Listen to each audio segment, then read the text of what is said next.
So I'm going to show you how to make a very famous dish. It's a very popular dish in the Caribbean. But a bit of a disclaimer, I do not make this dish like other people. So one of the things that I do is I like to cook this down until the chicken is fall off the bone and shredded. And I just feel like it adds more flavor. Every time I serve this to people, basically I get compliments and comments about how it's cracked chicken because they can't put it down. You just got to keep eating it. So here we go. You're going to get some chicken. I'm using chicken breasts and thighs for this demonstration. Then you're going to dice some garlic. It's up to you how big or small you want your garlic. I'm putting in about 5 cloves of garlic here. Then you're going to roughly chop some tomatoes. And because I like putting myself in danger of cutting myself, I use a very dull knife and had to flip the tomato over. So just a tip, make sure your knife is sharp.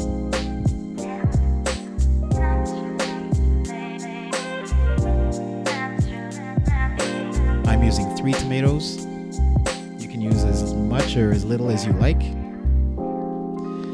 Then we're gonna get some scallions or green onions, whatever you want to call it. And you're gonna chop those up roughly. Put that to the side. Next, one of the key ingredients, scotch bonnet peppers.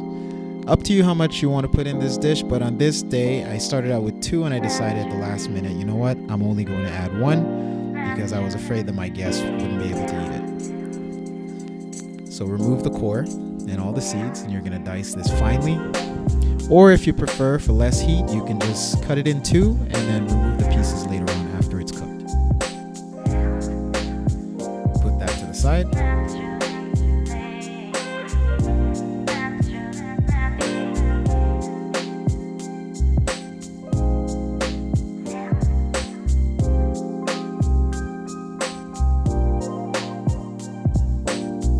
Let's get the other piece chopped up, just like the first piece.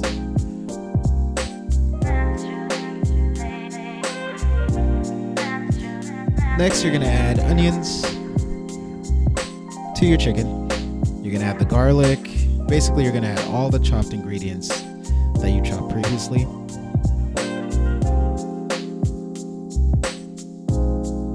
Just add it all in there. Next, you're going to add some chopped cilantro. And I love a lot of this cilantro, so go ahead and add as much or as little as you like.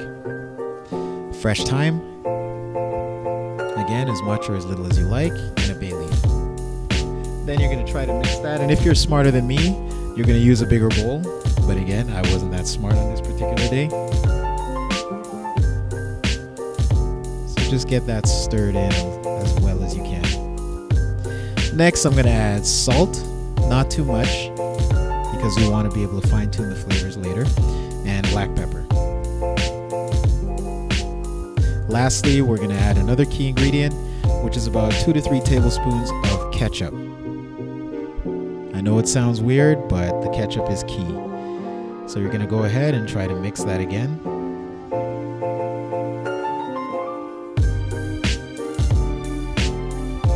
Now you're going to put that to the side to marinate. I only marinated for about half an hour, but you can even leave this overnight for more flavors to penetrate the chicken.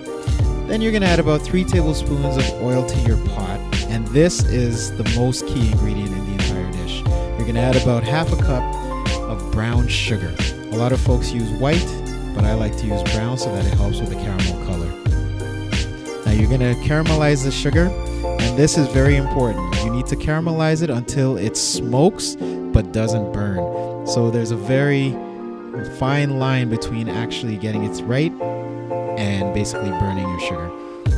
So right about this point, you're going to add about half of your mixture to the sugar, and you're going to mix that up nicely. I know you can't really see what's going on here, but mix it up nicely so that no sugar is stuck on the bottom of the pot. Once that's done, you're going to add the other half of the mixture. And finally, what you're going to do next is going to seem kind of weird, but without adding any liquid to the pot, you're going to cover the pot and allow the chicken to continue cooking for about 15 to 20 minutes on about medium-high heat.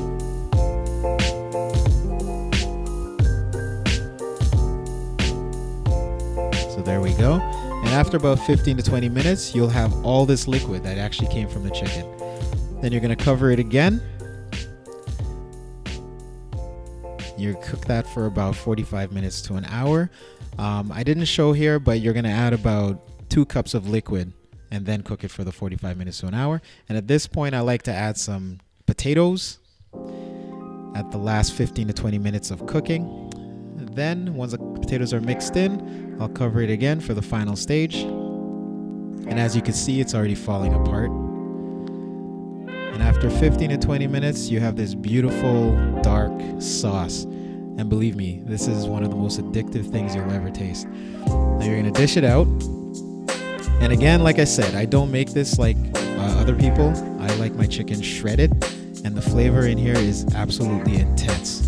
And make sure to get all that gravy out of the pot. Traditionally, it's served with rice. For this demonstration, I'm going to serve it with rice and peas, and I'll post a link to that video for this rice and peas recipe in the description below. Put some of the gravy on there, and that's it. Give this a try. Let me know what you think. I guarantee you're going to love it. I'd be surprised if nobody actually likes this recipe. So give me your thoughts. Please subscribe if you haven't subscribed, and stay tuned for more videos like this. So I'll see you in the next one.